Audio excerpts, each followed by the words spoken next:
we'll start with this, Donte. We'll talk about the Dick's House of Sport first. I know you've were the one in Albany like 2 weeks ago. What were your first impressions of the Dick's House of Sport, and what made you want to keep coming and touring these places? I think, first and foremost, when you're in, it's not just a shopping experience. There's a lot of activities. There's a lot of interaction. And there's an energy in the building that I think when I was there, that's what kind of, surprised me the most, is how much energy is in the building. And then also from the fan perspective is, not many, fans get the opportunity to, that far away from the city, meet athletes and meet, certain people. So I thought it was a good opportunity for me to, spend time with fans and do it for, in a building that, matches kind of who I am. Yeah. And I know, obviously, everybody knows you're on the Knicks, NBA player, NBA star, but we know that you didn't always play. You weren't always just a basketball guy. You played soccer growing up as well. For Dick's to have these opportunities for kids growing up to try out new sports, and I know they had the clinics. I don't know if you did a clinic when you were in Albany, but professional athletes will come and do those clinics. How important do you think those places are to just give kids opportunities to try out new sports? I think it's huge because, like you said, you just throw everything at kids and give them opportunities, and whatever they love, they'll stick with. And I think that's the biggest thing is I was never, pushed in a certain direction. I think, my parents, just threw everything at me, and whatever I like to do, I just kept doing. So, for Dick's to have these opportunities for, kids to do clinics and honestly, kids do clinics with, athletes and with other people, like, you leave an impression on them. And I think that's the biggest thing is you want to leave the right impression and you want to give them the right guidance. Yeah.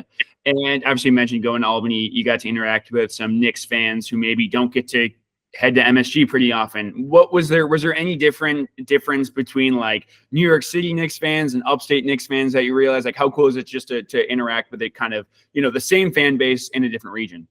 Yeah, the fan base is the fan base. I think that goes without saying.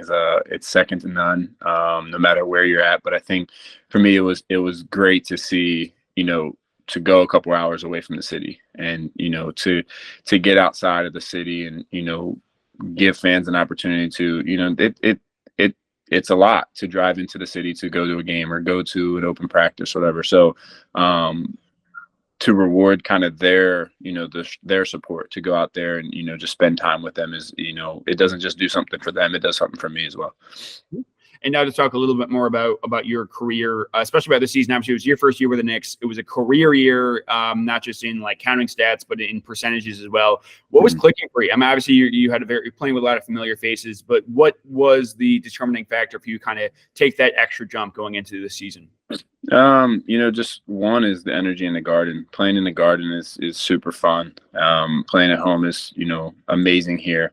And then also is when you go on the road, Knicks fans travel. I had that experience in Golden State with, Steph everywhere we went. There was Warriors fans, so I got a little taste of that. And coming here, it's, the Knicks fans travel for the whole team. It's not just one player that they're, supporting. And I think that's the amazing part about having Knicks fans. So, each year just trying to get better and better and just keep improving. Mm-hmm. And yeah, I think it's pretty safe to say like the two biggest moments of your career so far have been obviously the national championship where you dropped 30 points in a win, and then the 3 against the Sixers in game 2. So what is it about those situations, those playoff atmospheres, right? National championship that kind of allow you to elevate your game in those, biggest moments? I think it's just every single day, just the preparation and the opportunity.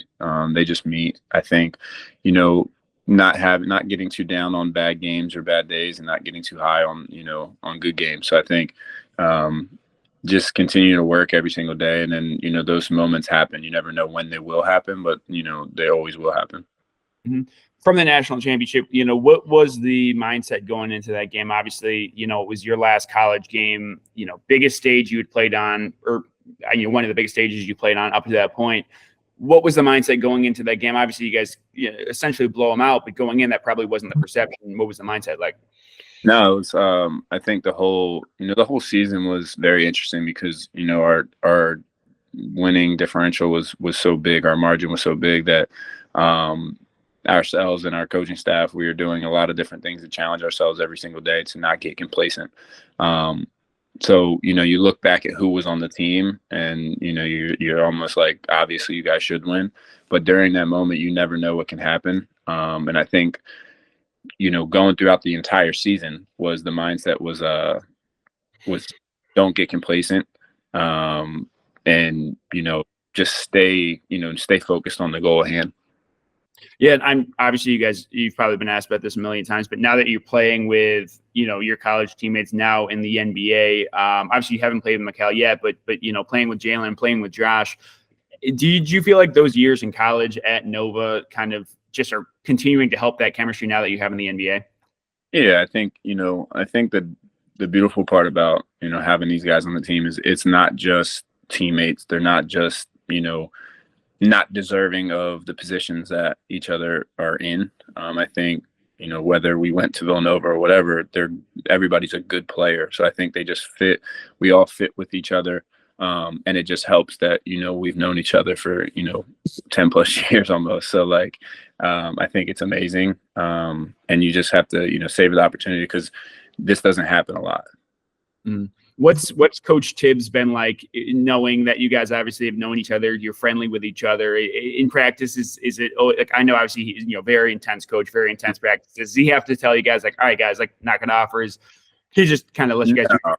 No, I mean, at one, everybody, it's different now because we're not in college. Everybody kind of has their own families and stuff now. So it's a different stage of life almost. But, Tibbs is Tibbs. He's great. But, guys just come in, get to work, and we want to get home to our families because we know, just go in, stay focused on the task at hand, don't mess around, and then, we're back with our families. Mm-hmm.